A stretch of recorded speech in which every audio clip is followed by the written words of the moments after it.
So in typical Power fashion, they left us on a cliffhanger in episode 9, and everything is finally poised for an explosive season finale, with arguably one of the biggest storylines and plots being Tommy finally revealing to D-Mac he's his uncle.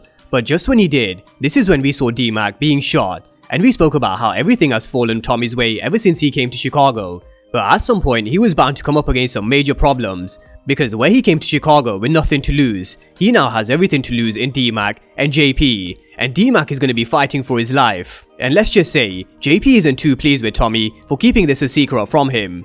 But elsewhere in episode 9, we saw the devil in action, manipulating his kids and turning both Vic and Claudia against Tommy Egan, and he used this whole situation with the Serbian twin, attacking Vic and killing Gloria to his advantage, reuniting his family, and starting this war against the Serbs. So now this is all nicely poised for an all-out war with the Flynns and his heavy hitters from Dublin versus Tommy and the Serbs. But we can't forget about Gennard, because once Tommy realizes he was the one who shot D-Mac, you can be sure Tommy will want blood. But Tommy isn't Gennard's only problem, because Diamond is another, because his brother is onto him. But in this recap part 2 of episode 9, we're gonna focus more on D-Mac and Walter Flynn's manipulation and this war in a bit more detail. So let's start with D-Mac and Tommy, because we've been waiting for this all season for this reveal, where Tommy finally reveals that D-Mac is his nephew, and it finally came in episode 9. But before this happened, we had Tommy telling D-Mac he's got his whole future ahead of him, and there is so much more out there for him rather than the game, because of his mathematical mind that he wants him to flex. And at first, I did think Tommy was going to tell D-Mac that he reminds him of his nephew back in New York, who of course is Tariq St. Patrick, but instead he said he reminded him of Ghost, because he was also someone with his head in his books, which is something we learned from Jukebox. Candy didn't know what you meant by Ghost. Man, Ghost, he was your boy, that kid. Always with his head in the motherfucking book. Vicious with a piece, though.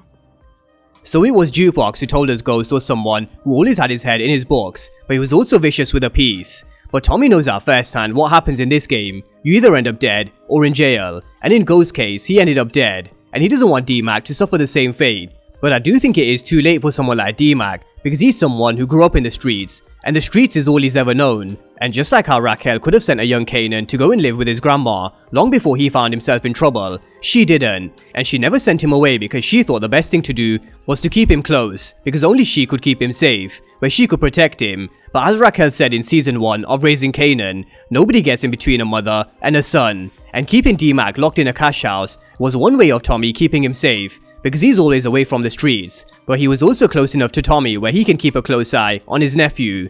But Gennard's been a problem ever since the beginning of the season, because he's never liked Tommy since the beginning, when he got in between him and Diamond. And then there was Elijah's death. There was also D-Mac warning Tommy to watch his back, as well as the first drive-by we saw the first time in episode 5, where Gennard was definitely out to kill Tommy. Now the other theory was Gennard was out there to save Liliana, but considering what we've seen play out with Gennard constantly telling us he wants Tommy dead, and nothing really coming from Gennard and Liliana, I think we can safely say he wasn't there to save Liliana. He was definitely there for all the smoke. But I really don't think he's ever met someone like Tommy, because you can bet he will unleash hell with the help of the Serbs.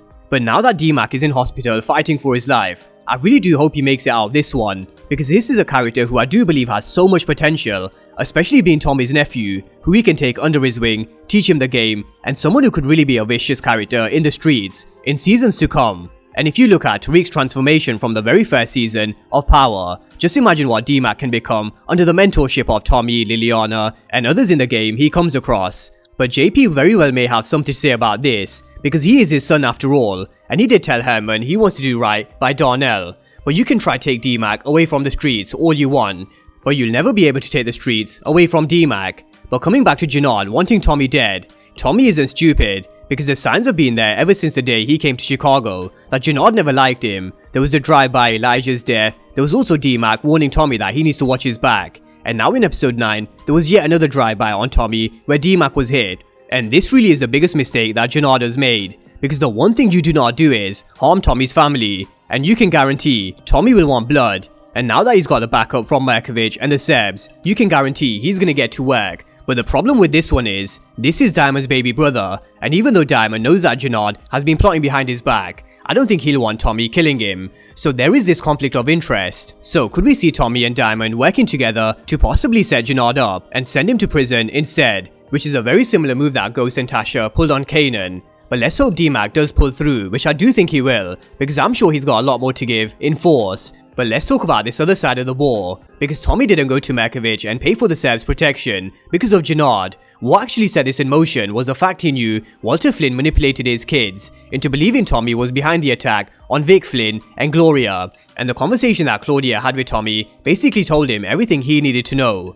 But just a quick one on the Serbian twin who hit Vic Flynn and Gloria. I really don't believe it was Walter Flynn behind this at all, because I mentioned before, it just doesn't make sense for Walter Flynn to put Vic in harm's way, because Vic could have easily have been killed in the crossfire, and we all know how much Vic means to Walter Flynn. So I do think it was the Serbian twin taking matters into his own hands and going for revenge for his brother who was killed by Tommy in episode 4. Because we did hear Liliana mention that he's got a twin, and ironically Tommy did say good, that means he can kill him twice, which he did. And Drakkar Noir over here has a fucking twin. Good, now I get to kill him twice. So this is why Markovic may have been so willing to let Tommy kill him, on top of the money he offered. So there's my thought process behind this whole situation, and why I don't think it was Walter who set up the hits. But we really did see the devil in action in episode 9, because of the way he used the manipulation and emotion to flip Tommy's relationship with Gloria, and using this to get Vic and Claudia to turn on Tommy, and it definitely worked. But he didn't just use Gloria, he wanted to make sure Claudia kept Vic away from Tommy, because he knows if Vic spoke to him, then he'd make him see sense that his father's playing him, and he was surprised when Claudia also came back with the information that she saw Tommy with Markovic, which played right into his hands to get Claudia back on his side. So his family is now reunited where he has Vic, Flynn, Claudia, and the hitters from Ireland on his side, while Tommy has the Serbs in his corner. But has Walter Flynn gone too far with his manipulation and devil maneuvers? I definitely think so, because he is really playing with fire when it comes to his kids. And one person who knows he's playing with fire is Uncle Paulie. Now a lot has been said about Uncle Paulie over these last few weeks, whether he can be trusted and whether he's working an angle to take over himself. But it is safe to say, he's been there to give Walter Flynn the right advice when it's needed, but Walter does his thing anyway, because it seems like he wants to leave a legacy, and if he is to be killed, he probably wants to die at the hands of the streets. Similar to how Kanan did, and similar to how Tommy is, they live and die by the street, and Walter Flynn is exactly the same. But coming back to Uncle Paulie, now he's never been on board with this war with the Serbs, and we also saw him go to Vic and warning him about the move that Walter was making with Tommy. And again, in episode 9 we saw him telling Walter Flynn the manipulation that he was using with his kids was fucked up. So I do think Uncle Paulie is still one to watch, because I really wouldn't be surprised to see him going to Claudia and Vic with all the information that he has, and uses this to get them to turn on Walter Flynn. So I really wouldn't be surprised if we saw one of the kids turn around and flip on their father for all his manipulation and devil maneuvers. But just like D-Mac, I really do hope Walter Flynn makes it to season 2, because he is one hell of a devil, and not so much as Raquel in Raising Kanan, but definitely a devil in his own way. So with that being said, this is a war he's starting with Tommy, where I do think he's digging his own grave. So drop all your thoughts down below on this situation with D-Mac being shot, and Walter Flynn manipulating his kids and turning them on Tommy, and do you think Uncle Paulie is still one to watch? Drop all your thoughts down below in the comment section, and of course if you're new to the channel and you haven't done so already, then remember to smash the subscribe button if you want to see everything Power Book 4 Force and Power Universe related. But as always, thank you guys for watching, and I'll see you next time.